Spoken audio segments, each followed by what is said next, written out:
A millionaire woman kicked out of car dealership next day. She bought the whole building the Saturday. Morning sun cast a brilliant shine across the polished chrome and gleaming paint of the luxury vehicles displayed at Premier Motors, one of Miami's most exclusive car dealerships. The showroom floor featured the latest models from Ferrari, Lamborghini, and McLaren, each positioned to catch the light streaming through floor-to-ceiling windows. This was a temple to automotive excellence where only the wealthiest clients were expected to shop, and the staff had been trained to identify and cater to high-net-worth individuals from the moment they walked through the door. 40-7-year-old Diana Reeves stepped out of her modest rental car in the dealership's parking lot, her appearance deliberately understated for what should have been a simple car shopping expedition. Diana had built her fortune through a combination of strategic real estate investments and technology startups, accumulating wealth that placed her among the top 1% of American earners. However, her success had come through careful calculation and long-term thinking rather than flashy displays of wealth. Diana's approach to money was shaped by her humble beginnings as the daughter of a single mother who had worked multiple jobs to keep their family afloat. Even after achieving significant financial success, she maintained habits of frugality and discretion that had served her well in business negotiations and personal relationships. She preferred to let her accomplishments speak for themselves rather than advertising her wealth through expensive clothing or ostentatious displays. Today's visit to Premier Motors was motivated by a practical need rather than a desire to indulge in luxury. Diana's daily driver, a reliable sedan she had owned for 8 years, had finally reached the point where repairs were becoming more expensive than replacement. After researching various options, she had decided to purchase a high-end vehicle that would serve both her personal needs and her business image as she expanded her real estate portfolio into commercial developments. Diana had done her homework. Before arriving at the dealership, she knew exactly which model she wanted, had researched pricing and financing options, and was prepared to make a cash purchase that would represent a significant commission for whoever assisted her. What she hadn't anticipated was encountering a sales culture that would judge her worthiness as a customer based on superficial appearances rather than actual purchasing power. As Diana entered the showroom, her casual attire, jeans, a simple blouse, and comfortable walking shoes immediately marked her as someone who didn't belong in the rarefied world of exotic car sales. Her lack of designer accessories, understated jewelry, and practical handbags suggested to the sales staff that she was either a curious window shopper or someone who had wandered into the wrong dealership by mistake.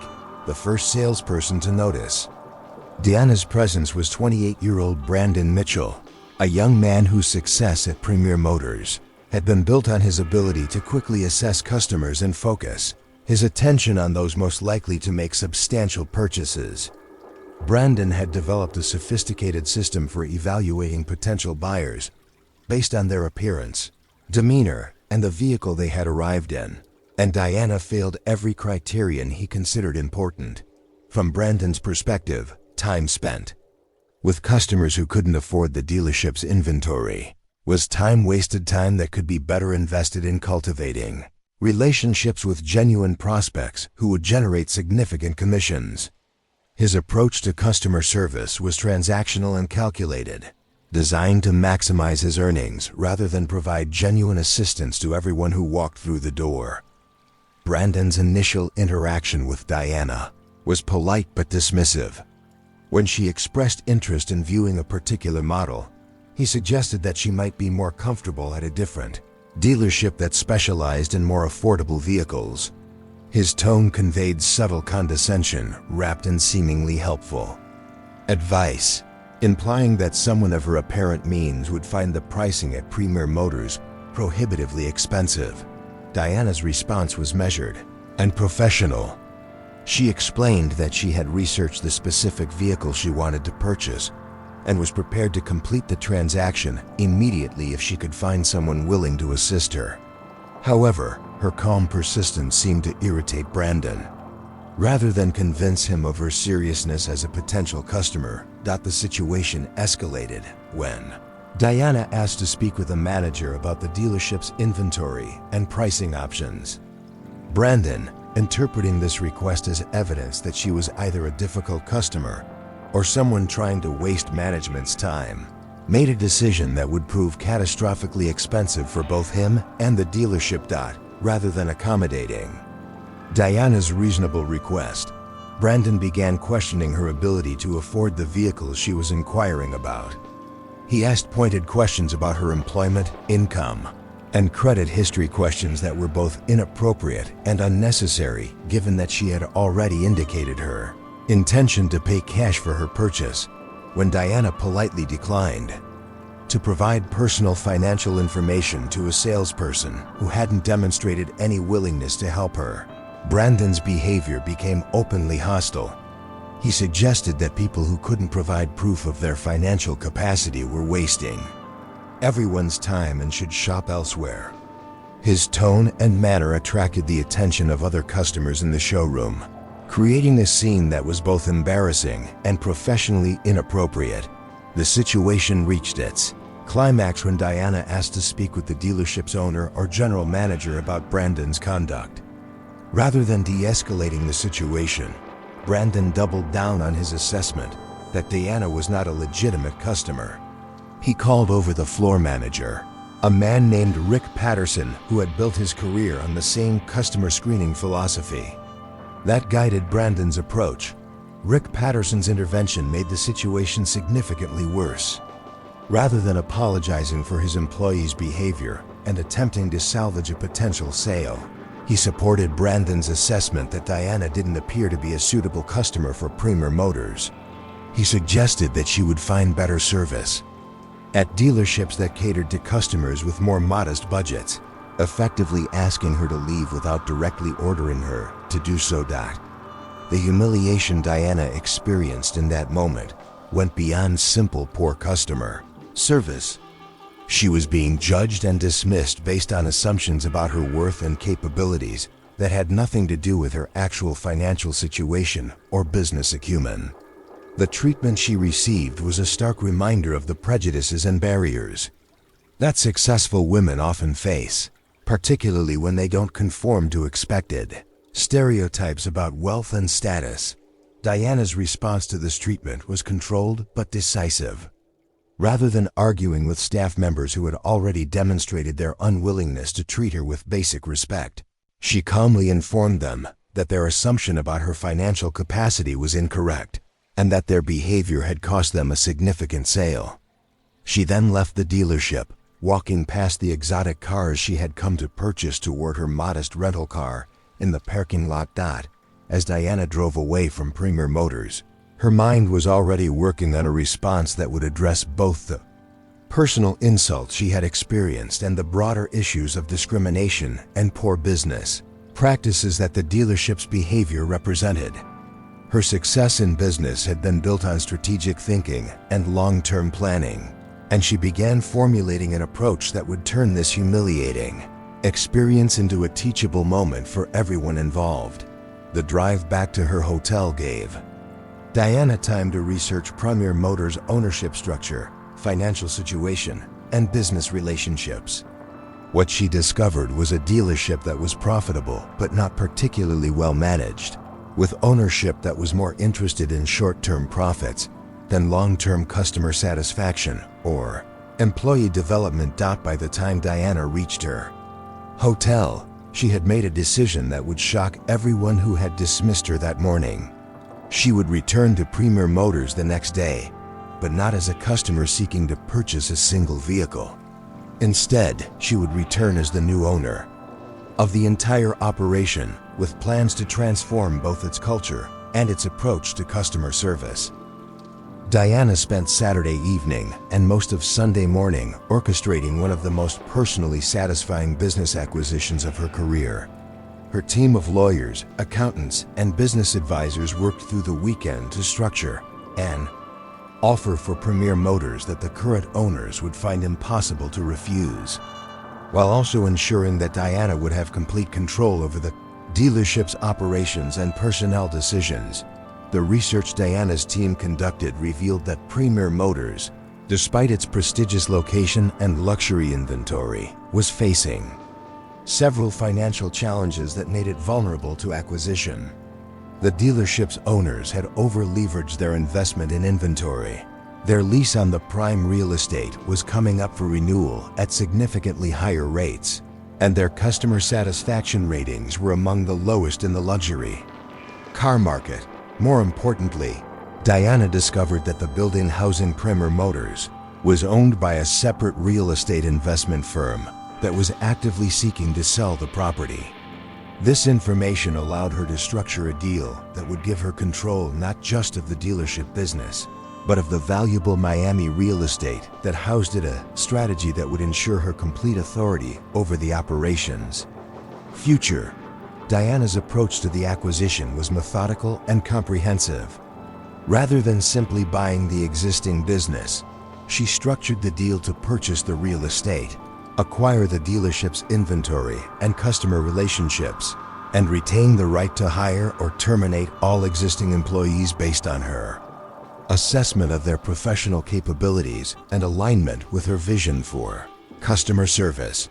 The negotiations took place through intermediaries to ensure that the current owners and management had no idea who was behind the acquisition offer. Diana wanted her return to Premier Motors to be a complete surprise, particularly for Brandon Mitchell and Rick Patterson, who had treated her so dismissively just 2 days earlier. By Monday morning, all the legal and financial arrangements were complete. Diana owned both the building that housed Premier Motors and the dealership business itself, giving her absolute authority over every aspect of the operation. Her first priority was to assess the current staff and determine which employees could be retrained to meet her standards for customer service and which would need to be replaced entirely. Diana arrived at Premier Motors on Monday morning dressed in the same casual attire she had worn during her initial visit, but this time she was accompanied by her business attorney and a representative from her property management company. The contrast between her understated appearance and the obvious authority of her professional team created immediate confusion among the dealership staff. Brandon Mitchell was the first to recognize Diana from her previous visit, and his initial reaction was confusion mixed with concern. He couldn't understand why someone he had dismissed as an unqualified customer had returned with what appeared to be legal and business advisors, and he began to worry that his treatment of her might have created problems for the dealership. Rick Patterson's reaction was more defensive. When he saw Diana entering the showroom with her professional team, his first instinct was to assume that she was pursuing some kind of legal action for discrimination or poor treatment. He began preparing explanations for his behavior and gathering documentation that he hoped would protect both himself and the dealership from potential liability. The moment of revelation came when Diana's attorney announced to the assembled staff that their dealership had new ownership, effective immediately. The news sent shockwaves through the organization, but the full impact didn't hit Brandon and Rick until Diana stepped forward and introduced herself as the new owner of both the building and the business. The silence that followed this announcement was profound and uncomfortable. Every staff member who had witnessed Diana's treatment during her initial visit suddenly understood the magnitude of the mistake that had been made. They were looking at someone who had just spent millions of dollars to purchase their workplace, and she was the same person who had been dismissed and humiliated by their colleagues just 2 days earlier. Diana's first act as owner was to call an all-hands meeting where she addressed the dealership's culture and approach to customer service. Her message was clear and direct. Premier Motors would become a place where every potential customer was treated with respect and professionalism, regardless of their appearance or perceived wealth. Employees who couldn't embrace this philosophy would be replaced by people who understood that excellent customer service was the foundation of sustainable business success.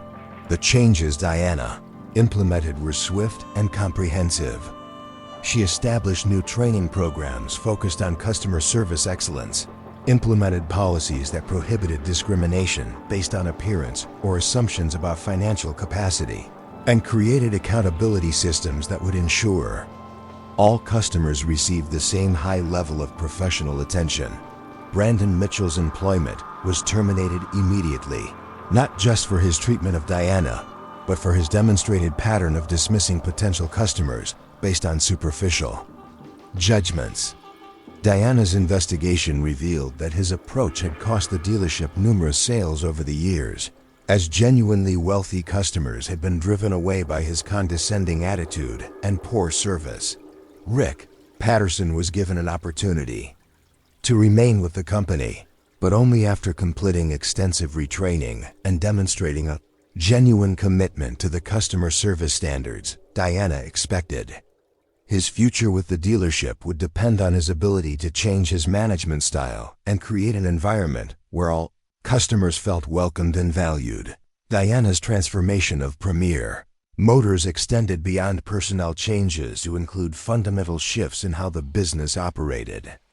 She invested in additional staff training, upgraded the facility's amenities, and implemented customer feedback systems that would help identify and address service issues before they became serious problems.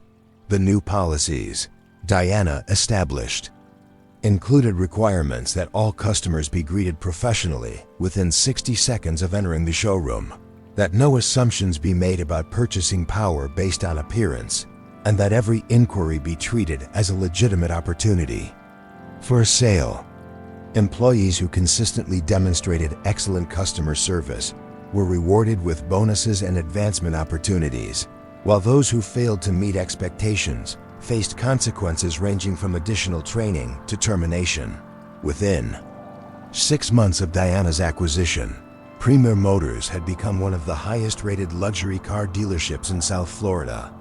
Customer satisfaction scores improved dramatically, sales volume increased significantly, and the dealership began attracting clients who had previously taken their business elsewhere due to poor service experiences. The story of Diana's acquisition became legendary within Miami's business community, serving as both a cautionary tale about the costs of poor customer service and an inspiring example of how strategic thinking could turn a negative experience into a positive outcome. Her transformation of Premier Motors demonstrated that successful businesses were built on treating all customers with dignity and respect, regardless of their appearance or perceived social status. Diana's approach to running Premier Motors reflected her broader business philosophy, that long-term success came from building relationships and reputation rather than maximizing short-term profits. The dealership became a model for how luxury retailers could maintain exclusivity and high standards, while still providing excellent service to every potential customer. The employees who thrived under Diana's ownership were those who understood that their role was to help customers find the right vehicle for their needs, not to serve as gatekeepers who decided who deserved attention based on superficial criteria. The dealership's sales team learned to ask better questions, listen more carefully, and focus on understanding each customer's unique requirements rather than making assumptions about their purchasing power. 1 year after her acquisition, Diana hosted a customer appreciation event at the redesigned Premier Motors showroom. The event attracted hundreds of satisfied customers, many of whom shared stories about how the dealership's transformation had exceeded their expectations and restored their faith in luxury customer service. As Diana addressed the crowd at the anniversary celebration, she reflected on how a moment of humiliation had led to an opportunity to create positive change for hundreds of customers and dozens of employees. Her experience demonstrated that dignity and respect were not luxuries to be rationed based on perceived wealth, but fundamental rights that every customer deserved regardless of their appearance or background. The success of Premier Motors under Diana's ownership proved that businesses built on inclusive, respectful customer service were not only more ethical but also more profitable. than those that relied on exclusivity and discrimination. Her transformation of the dealership became a case study in how visionary leadership could turn a toxic culture into a thriving, customer-focused organization that served as a model for the entire industry. Thank you for watching this story unfold with us here on M&A The Story Unfolds. If you enjoyed it, don't forget to subscribe to the channel and turn on the notification bell so you never miss a new tale. We'd love to know where you're watching. Leave a comment below and tell us what part of the world you're joining us from. Your support means everything. See you in the next story.